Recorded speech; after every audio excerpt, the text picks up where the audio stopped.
மாலத்தீவிலிருந்து இந்திய ராணுவ வீரர்கள் அனைவரும் வெளியேறிவிட்டதாக அந்நாட்டு அதிபரின் செய்தி தொடர்பாளர் ஹீனா வலீத் தெரிவித்துள்ளார்.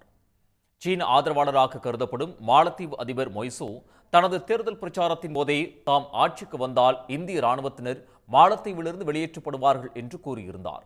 பின்னர் ஆட்சிக்கு வந்த பிறகு 2024ஆம் ஆண்டு மே 10ஆம் தேதிக்குள் இந்திய ராணுவத்தினர் மாலத்தீவை விட்டு வெளியேற வேண்டும் என்று அவர் கெடு விதித்தார். இந்தியா பரிசீலித்த 2 ஹெலிகாப்டர்கள் மற்றும் டோர்னியர் விமானங்களை இயக்கவும் பராமரிக்கவும் இந்திய ராணுவ வீரர்கள் மாலத்தீவில் நிறுத்தப்பட்டிருந்தனர்.